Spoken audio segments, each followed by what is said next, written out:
welcome to the Real Life, Real Kitchen podcast. Real talk for curious mums reclaiming food, family and community. I'm Zoë F. Willis, English mother of many, mentor to mums. And if you're reheating your tea again, this is your place. So pop the kettle on as each week I chat with folks who feed, heal and hold our communities together. You don't need perfection to pull up a chair, just curiosity and the courage to ask, what if there's another way? Hello, and welcome to the Real Life, Real Kitchen podcast. And I'm chuffed to bits because I've got Bonnie Landry of the Make Joy Normal podcast who has joined us for this evening. Now, Bonnie is based all the way over on Vancouver Island, isn't it, over in Canada? Yes. And through the as wonders west as you get. Yes. And the wonders of modern technology, we are able to connect across the thousands of miles. Now, Bonnie, your podcast, your blog, which I also find deeply entertaining as well as full of incredible nuggets of wisdom. Could you talk a little bit about what your focus is? What is it that you do, you write about, talk about on your podcast? Yeah. Who am I? Yes. So my primary goal is to support parents in the seeking of joy. I guess if I was to put it into a one sentence byline, that would be what it would be. And that started very early on in my journey with just speaking at, homeschooling moms get-togethers. We would just have our monthly meeting and it seemed like there was a lack of joy, and that wasn't something I was really experiencing. So people started asking questions. Well, how does that work for you then? How do you, and of course you're not joyful every moment of the day, but Yeah. I recognize that the way we look at things is going to deeply be affected by our outlook. And so that's how it started. This is, 30 years ago. Then I started a blog about maybe 18 years ago, quite a long time, 17 or 18 years ago. And I don't do as much on it as I should, but it's a lot of silliness and a lot of fun, but a lot of, how to keep your day joyful. And then the podcast just kind of, I just in my wildest dreams never imagined I would be a podcaster because I'm too old, right? And the whole technology thing. the tech, yes. Yeah, and it was Cameron Fradd who was interviewing me on her podcast, and she after the podcast she said, "You've got to have a podcast." And I said, "No, I can't. I wouldn't. I'm who do I talk to? I'm not even talking to a real person. I'm just talking to the air, right?" And she goes, "No, it's not like that. I'll find you a millennial to help you." And she did, and that was and I realized it's such a great platform for me because I talk a lot, right? And most of my chatting. what I do is verbal. When I'm writing, I'm thinking about what I'm saying verbally as I write, so. Yeah. Yeah. I have a question with the Cameron Fradd podcast, because that was Among the Lilies, wasn't it, when she was doing that? How many times were you on it? Was it once or twice? Couple of times, Couple of times, because I must have heard it the second time. Because what had happened, I don't know if I told you the story. So it was during COVID and I was about 40 weeks pregnant and we'd just gone into lockdown here in the UK and we were getting all the, in inverted commas, homeschooling stuff from the schools. And I just went, this is horrendous. This is awful. I can't do this. And I had a bit of a shout at God and I said, Lord, if you want me to do this, this has to be easier because this is rubbish. And I switched on, it was about an hour later, I switched on her podcast and there was this lovely Canadian lady talking about homeschooling and joy. And I went, oh, quite interesting. You might make it easier. And then, here we are now. So I'm very grateful to Cameron Fradd and by extension, you who brought me on this homeschooling journey. But the big reason I did ask you on is you are a lady who has had many years' experience, not just of the homeschooling, but you have many children. How many children do you have, Bonnie? 7. Now, most people listening to this might have a couple of small children, ages 5 and under, or 10 or under, and are going, golly, how does that work? I'm sure, very politely phrasing it, how does that work? Because a lot of the mums that listening to this podcast and visiting my blog and are struggling with that kind of evening time, that between 4 and 8 o'clock, when they come back from the school run, they come back from work and all of this. And they go, how is it you can be running a home, even at home with the children? How do you get the joy? How do you keep it together? How? How are you looking so amazing all these years later? Yeah. I think that it's a complicated answer in the sense that the answer, I think, to that question came to me in several layers over several years, right? Because one of the things that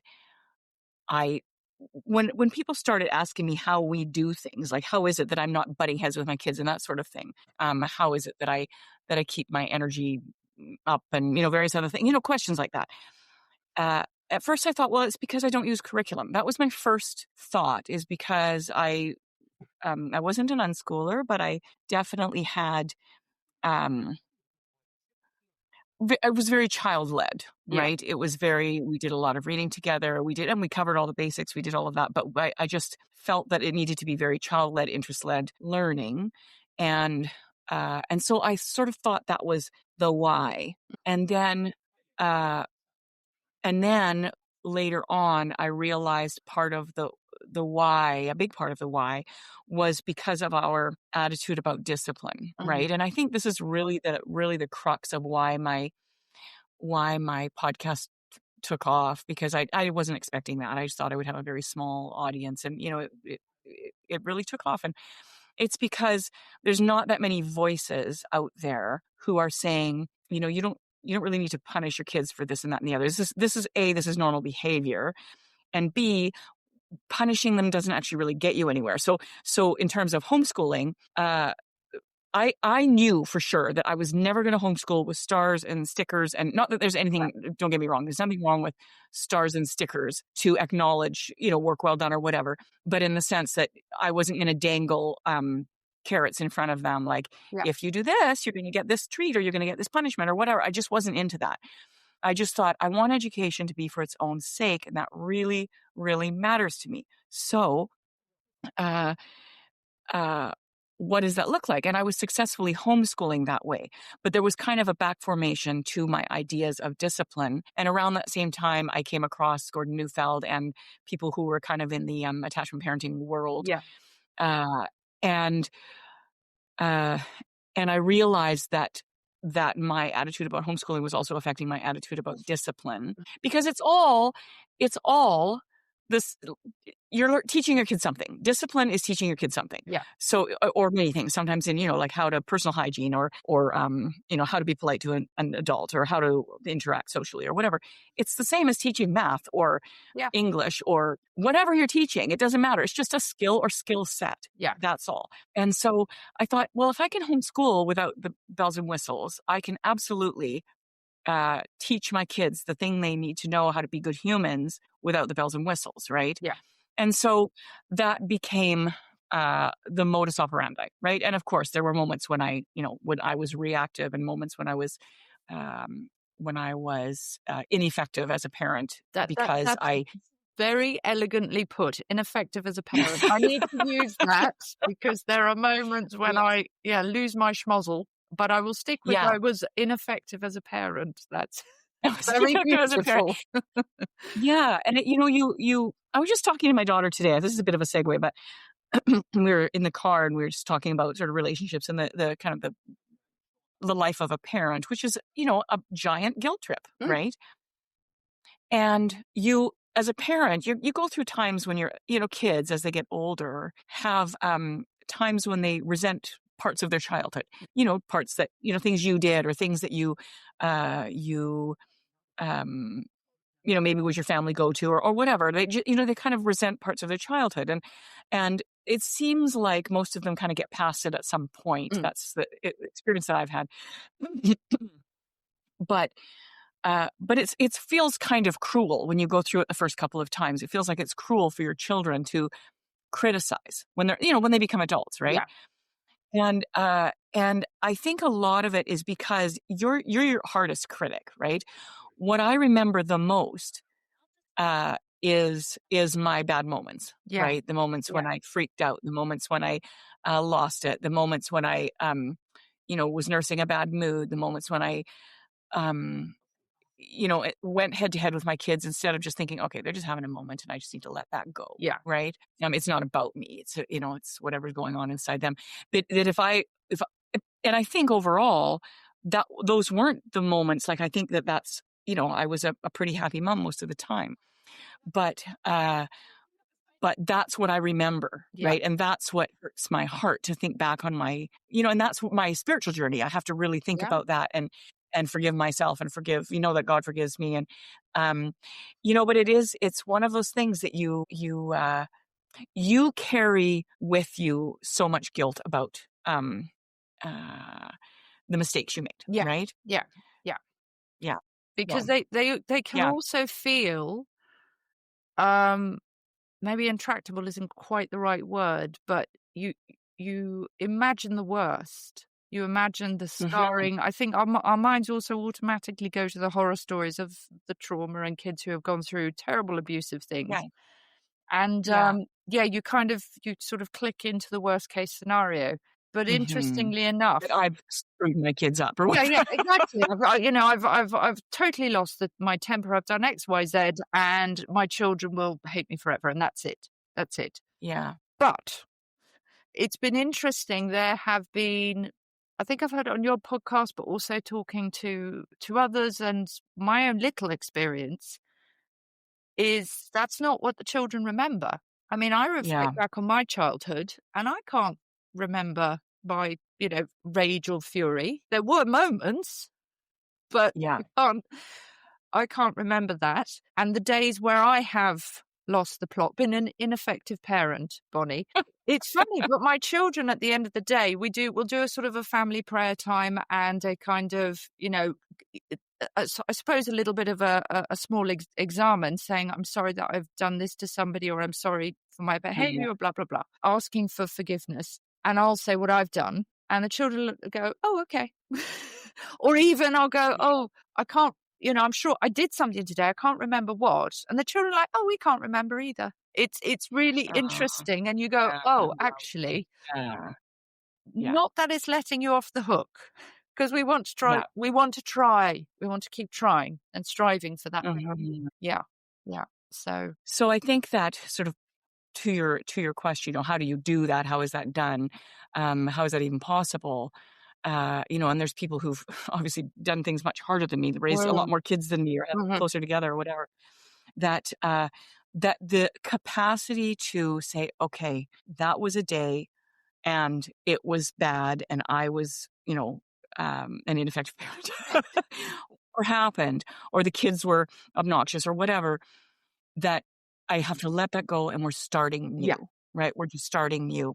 And I think that, the capacity to lift ourselves out of that, to be resilient to that. It happened. It was awful. And now I need to move forward, right? Because we could also find ourselves wallowing in it. And that's not going to help anybody. I've got a couple of podcast. Are they podcast episodes? They may be on my blog, actually. Maybe I'll send you the link if you want. Thank you. Talks or transcripts of talks that I've given on resilience, because I think resilience is, I think some people are born more resilient than others, right? But resilience is absolutely one of those things that we can grow in ourselves, right? And I think that in the pursuit of holiness, resilience has to be at the top of our list, because we're such a fragile culture, right? Yeah. Everything's snap, anxiety and everything is so rampant, right? And it's real. But how do we build resilience? So instead of thinking, how do we reduce anxiety? How do we reduce these things? How do we build our capacity? I think it maybe is an important thing to look at. I think so. And I think what I've found very interesting, again, I'm going to come back to the past 5 years. I don't know if you're aware, but here in the UK, from about 2005, 2006, we had a big influx of people from Poland, Hungary, a lot from Eastern Europe who came. They're now in their kind of mid-40s, maybe early 50s, and are starting to go back. But it is so interesting. They are, because they lived through communism, they would have been, let's say, maybe 10 when the wall came down in 89. But enough that they knew what struggle was and hard work and actual, Right. hard times could be. There is Yeah. much more of that resilience, this is the situation, crack on, just crack Yeah. on. And Yeah. I look at that. Look, we were on holiday in Poland earlier this year. Smiles do not come naturally. I will, there isn't much smiliness, but there is a great kind of strength and solidity there, which I think we could do more of. Certainly in Britain. Yeah. I think possibly Canada and a few of the other Anglo Absolutely. sphere could do with a little bit more of that. Yeah, that resilience. Yeah. So yes, if you could please pop down, Sure. send those to me and I'll put them in the show notes and we'll have that. Sure. And but it's an interesting thing, how, and so I guess that was something that, and sometimes I wondered, is that shallowness to just say, okay, you know what, I just have to move on, right? I just have to move on. Or, that I'm not spending a lot of time thinking about it. And I mean, I was in my interior life, I was, but, I just can't spend time wallowing in it. So, when you have a bad day, I think that that's a really big part of it. I also think, I really think this is something that took me a few kids, and maybe by probably my fourth kid that I figured this out, that I really needed some planned time for myself. Yes. And I didn't need a lot. Yeah. So for me, that was about once a week for 2 or 3 hours. And if I had a little baby, I would take them with me. But once they got to be sort of toddlers, then I would go, I'd leave the toddler at home because they were generally happier at home than just out trotting around with me. Yeah. And, so it was, so sometimes I would have a baby with me, but I did that for years, even as my kids got older and they were more self-sufficient and, they would spend lots of time doing their own things and that sort of thing. It was just like getting away from the house and kind of gaining some perspective on, sorry, cough. I have, who I am as a woman, who I am as a child of God, who I am as a mom, and go back appreciating them more, right? So, and I know for some women, like to get out to the gym or to go out for a long walk or so for me, Saturday mornings and a couple of times a week, I just wanted a hot bath all by myself with the door locked. Yes. And so that's something that we need to be talking to our spouses about, right? That, I need this and this will help me and this will help me be in a better frame. Because sometimes on Thursday, I'd be thinking, okay, Saturday is just 2 days away. Yeah. But it really, really mattered. Yeah, it's so important. And I mean, interestingly enough, I kind of instigated that with baby number one. I would call it on a Saturday morning my running away time. And there was a bakery near us in London. They open at 7 a.m. and I'd be like, there at the door at 7. And I would sit and I would write for a couple of hours and just get into that flow of where I had been before I had my first one. And all of a sudden I was experiencing the staccato nature of life when babies and little ones come in. And I was struggling. I was really struggling with that transition. But those couple of hours was enough. As you say, it just fills your bottle. It grounds you. And you go, okay. Yeah. And you can go back into it. And you have the capacity to carry more, to become that keystone. Sorry, there was a lag there. Yeah. It also helps you, I think, sometimes identify things that you can then talk to your spouse about and say, okay, I while I was out, I was just thinking about why, this particular kid is, giving me grief right now, or why it feels like, I don't really feel close to you right now. And, it kind of just gives you pause to think about, okay, why am I feeling angst about a particular thing right now? And what can I do about that? Mm-hmm. Right. Mm-hmm. So that sort of space of reflection is, important. Mm-hmm. Important just to have that. Now, one of the things as well, again, a lot of the mums struggle with, is it's kind of, because life is busy with the activities, with the school run or the work, all of these things. I mean, even just listing it, I'm already going, oh, that's a lot. So many people's homes that manifests as the clutter that manifests as the kind of the mess and all of these things, which then, so your brain is already overwhelmed. You're sort of overstimulated and overwhelmed at work or on the school run or the activities. And you come home and there's even more it's like your brain has vomited out everywhere. What? And again, a lot of my listeners will be going, Bonnie, I'm so glad I'm getting this wisdom, these shortcuts. Took you 4 children to learn these. I'm glad I'm going to learn this at child number 1 or 2. But how do you kind of keep the house orderly? Or do you not? Is it an absolute bomb site and it doesn't matter? I mean, no, it was. Yeah. Years ago, I was raised with pack rats. So this was my formation was very much in the pack rat mentality. Don't ever throw away anything. Just keep accumulating things. Just in case. And my parents weren't, sorry? Just in case. Just in case. My parents weren't materialistic people, but you just didn't get rid of anything, right? And so I found that a bit claustrophobic, but I also didn't know how to operate any other way. And so I started sort of looking for resources when I had my 3rd daughter. I thought, okay, I can't go down that clutter road again. And, as you have kids, you accumulate more stuff, right? Yeah. I can't go down that clutter road again because it's making me crazy. So for, I would say 3 or 4 years, I was looking for resources that would help me live a life that was simpler. Now, there's a lot more resources out there now because simplicity and sort of minimalism and all of those things are in a sense fashionable right now, right? And I think it's a great move. I think it's a great move because we come from a couple of generations of just so stuff oriented, right? Yeah. And so, but there wasn't much out there at the time, and of course, internet was not a thing. So I would get out books from the library, kind of on housekeeping, house cleaning, and I found a few there was a couple of good pieces of advice in there, but they weren't really cutting to the chase, right? And then I came across the book Sink Reflections, which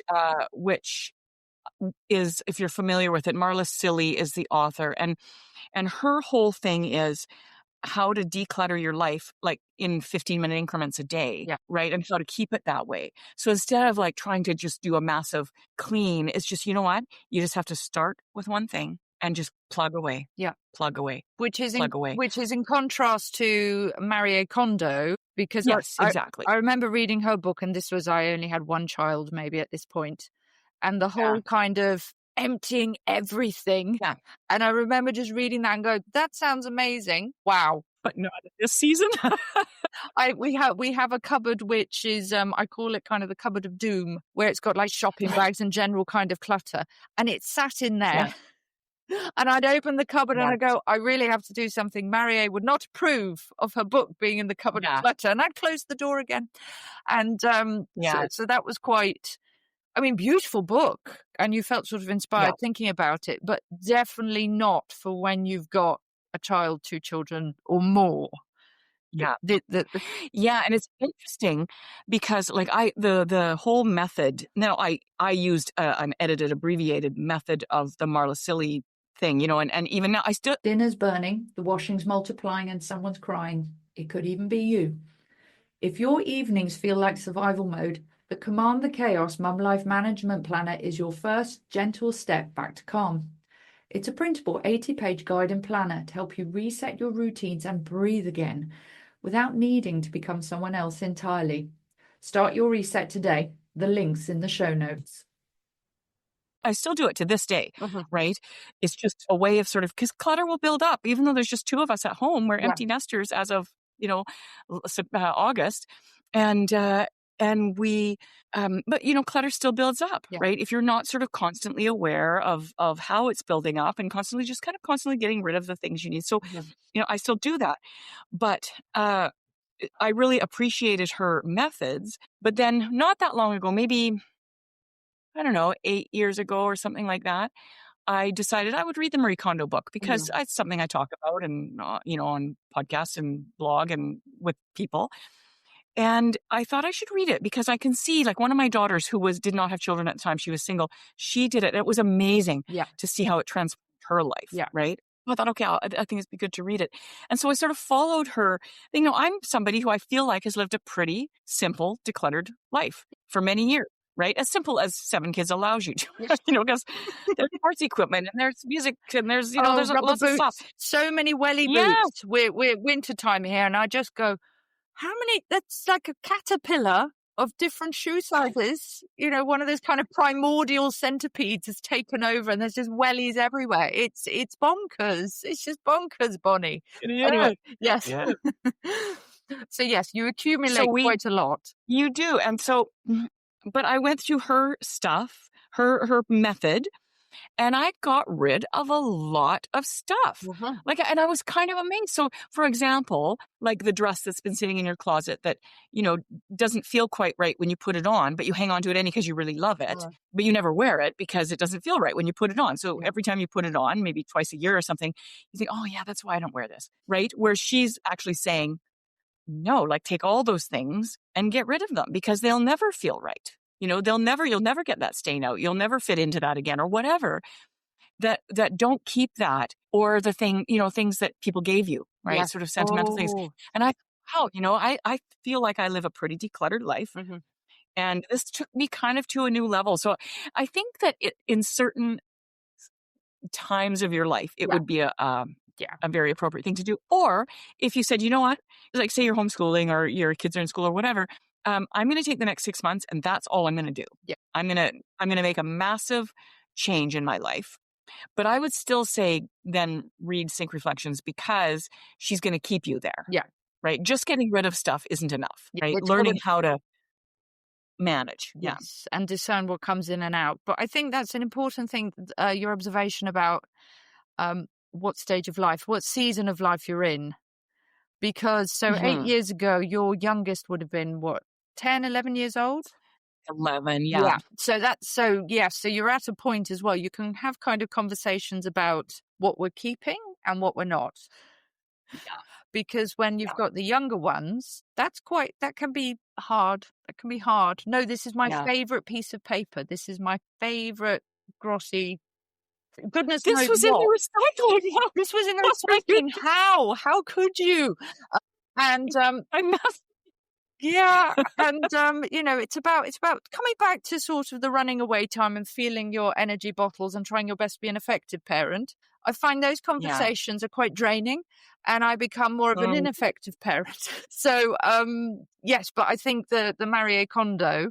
Look, I was very much drawn to it, but I also looked at my life and went, not yet. Yeah, not really an option not now. Yet. Yeah, but the increments, the 15 minutes, and I think that's actually just quite a powerful thought, really. The times in which we live are very much about kind of go big or go home. It's like goals.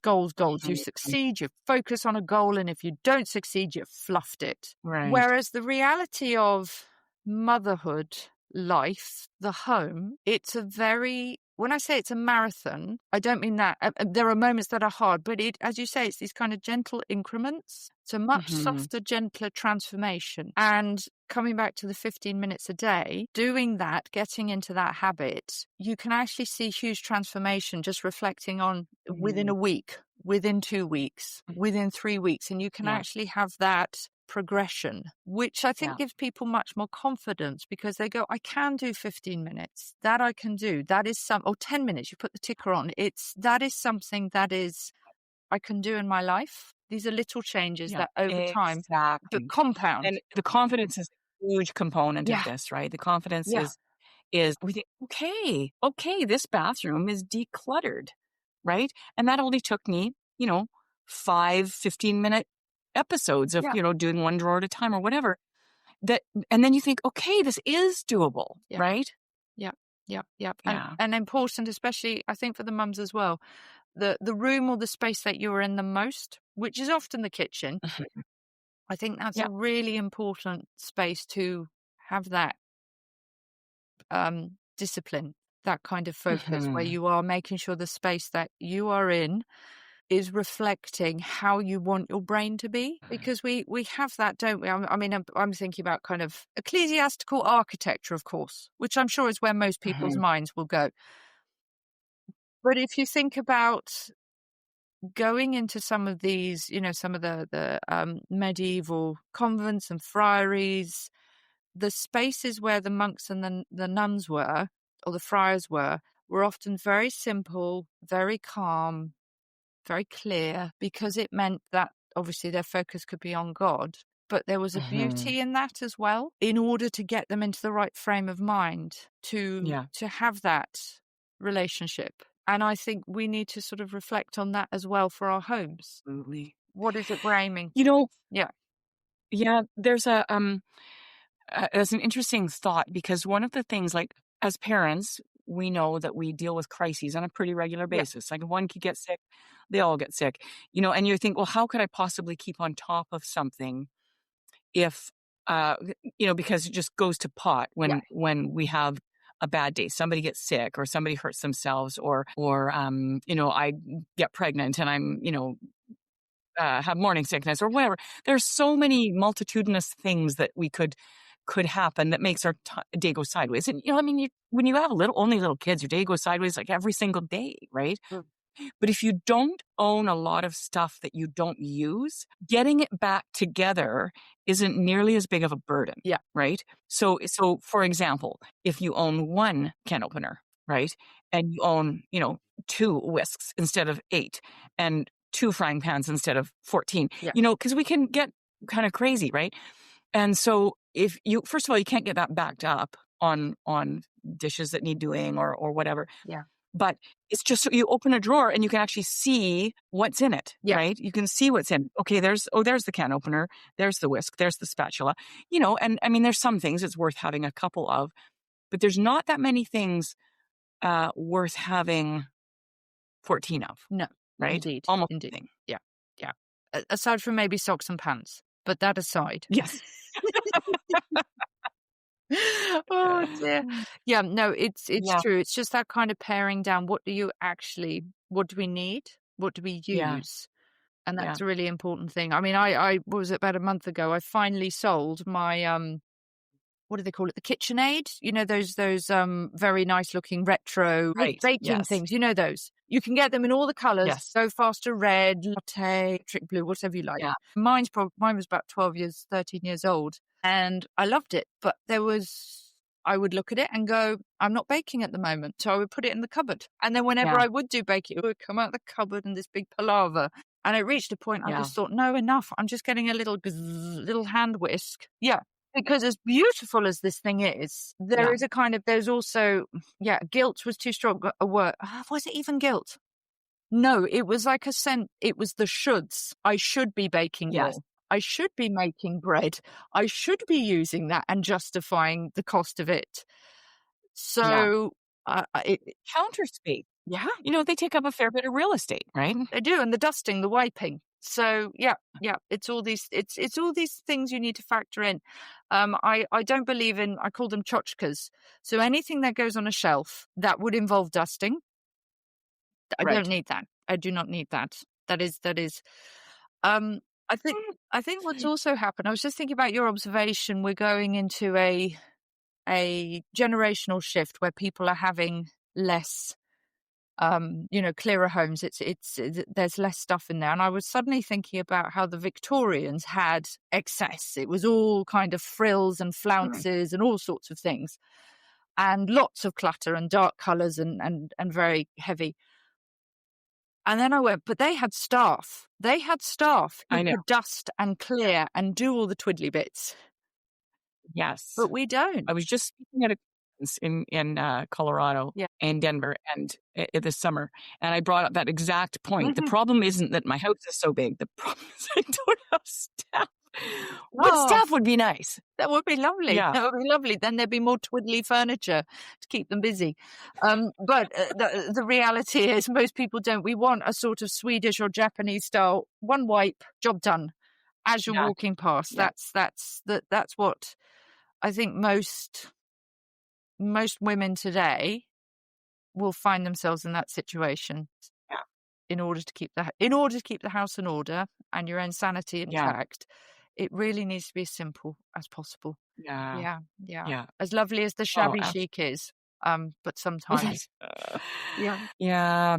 Well, it was interesting. One of the early on, one of the books that I read about housekeeping, which was not altogether helpful, was had a couple of good suggestions. I can't even remember the name of the book now because I dismissed most of it. But basically, he was saying, kind of what you need to do. It was a man, yeah, who was a professional cleaner. Oh, okay. Is right. Everything needs right. Everything needs to be built in, right? So you have a built-in couch that you put cushions on, so that things can't go under it, and you have everything is built in. You have a nook with a built-in bench, and then your life will get so much easier. But we also, where's the balance between that and cozy, right? Like everything's square and built in, not really cozy either. And do we care about dust bunnies? Like I don't. No. I think there's also the difference as well between, as a professional cleaner, you are going to be uninterrupted. As a mum, you might get one or two interruptions. So I think there's a different kind of methodology involved. Massive. I think it's useful, the professional cleaners, the tips and tricks, how to use the bicarb or the lemon or whatever it is they use. And that's interesting.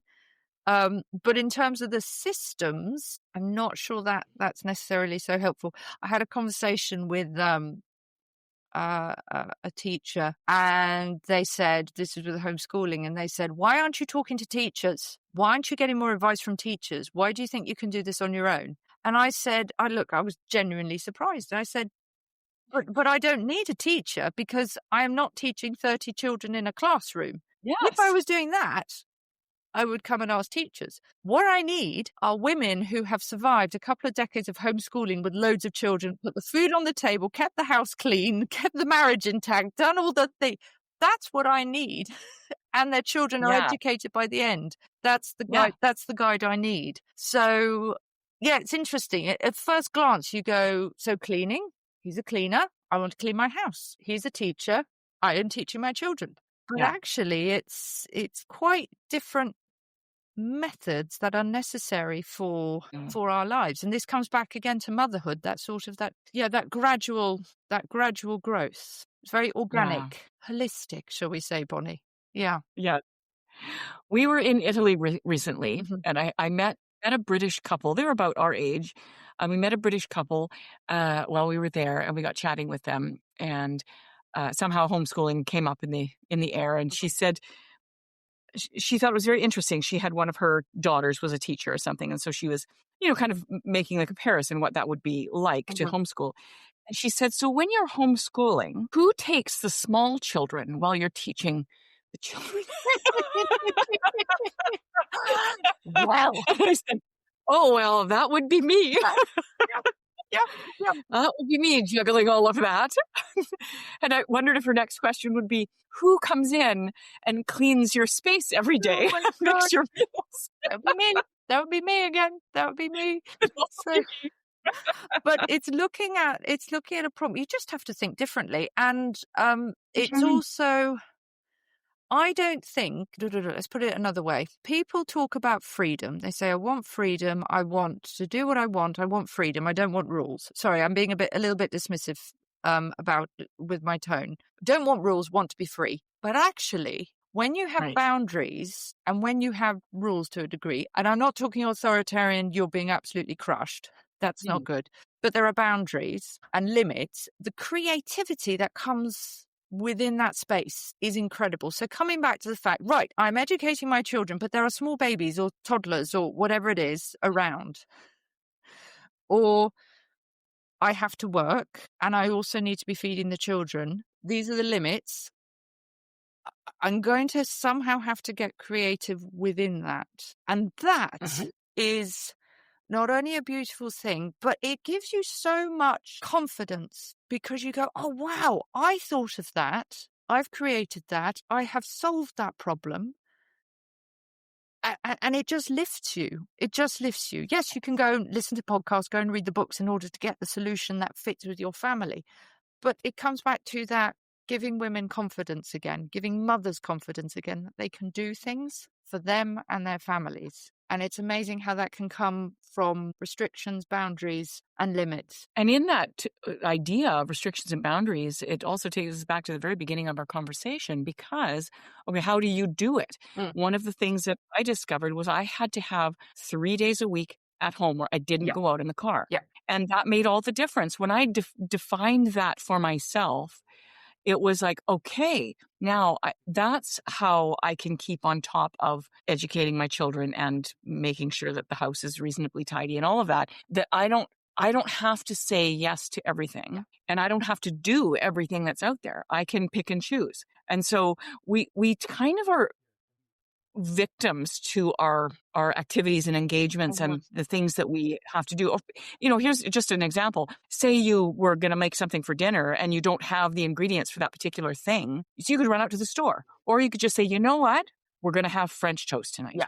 Right? Yeah. You can just decide something else. There will always be something edible in your cupboards, right? It might not be beautiful. Yeah. And that's okay. Yeah. Yeah. Right? Yeah, exactly.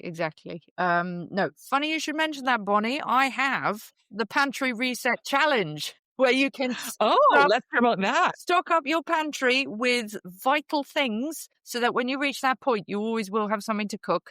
And there's kind of 3 ideas per ingredient, so you can always whip something up. I shall put the link in the show notes. That's one of them. Absolutely should. Amazing segue. Thank you, Bonnie. So, but yeah, no, it's being easier on yourself. I mean, we sometimes have those days when, again, I'm an ineffective parent and all goes wrong and we've been out and too busy and done too much and everybody is just overwhelmed. And I go, enough, having cereal for dinner. And then everybody's going to bed. Cereal. Yeah. I remember phoning Albert and saying, it's been one of those days. Are you okay with oatmeal for dinner? And he was like, yes, I am. Yes, Thank God. yes, My husband is okay with oatmeal for dinner. Do you know, and he answered well. He said, he realized, he's like, yes, Bonnie. Yes. That sounds amazing. Yes. Thank you. Good. No, very true. And I mean, there's still days when we, we're busy or we don't feel like cooking or whatever. I'll say, this grilled cheese, okay, or whatever. Yeah, of course. And that's a blessing. That's a real blessing to have a husband who's understanding enough to know that sometimes you just don't have it. Yeah, just not there. It's very true. Oh, fantastic. Bonnie, if you could give one tip to the mums who are listening to this, who are feeling frazzled, house is a tip, they've got that guilt that, I failed again. What is one tip you could give to them today that would make a huge difference for the next few days for them? That's a great question. So I think that the thing that comes to my mind first is just taking a look at your life and, having a moment of gratitude for what is going right. Yeah. Oh, and sometimes you have to dig deep. I understand that, right? I've had days where I thought, not really much I can think of here. And the fact that you have children, that your husband has a job, that you have a roof over your head, that you have a family who loves you, whatever it is in your life, or your good health, that if you can just take a moment to think about what is working in our house right now, what is going well, that can really turn everything. That can really turn everything around, to just be grateful for what is, even if it feels like scraps at that moment, or that maybe you theoretically are grateful for it, but you're having a hard time sort of digging up the actual gratitude that goes with the theory, right? But if you can just start with the theory and allow yourself to just ruminate on that, I think the practice of gratitude is one of the things that can be the quickest way we turn ourselves around. Yeah. Huge. That's beautiful. Yeah. Thank you, Bonnie. That was brilliant. Thank you very much. Where can people find you if they go, oh, Bonnie, I like the cut of your jib, woman? Where do I find you? So probably where I am the most is my podcast, which is Make Joy Normal. And that is on all your regular podcast carriers. And then I have a blog called, it's just bonnielandry.ca. My blog is actually called Practicing Mammal, but on my website, bonnielandry.ca. And I'm on Instagram. Don't know how long that's going to last for. So I have a love-hate relationship with Instagram, but I've given up any other social media that I had there. And if you want to email me, my email is makejoynormal@gmail.com. Brilliant. Brilliant. All right. Bless you, Bonnie. This has been a delight. Thank you. Thank you. Yes. You too. Thank you so much. God bless. For having Thank me. you. Okay. Love the podcast and want to help keep the kettle on? You can support the show. Think of it like buying me a cup of tea or helping cover the cost of the biscuits. You'll find the link in the show notes. Thank you for keeping this kitchen conversation going.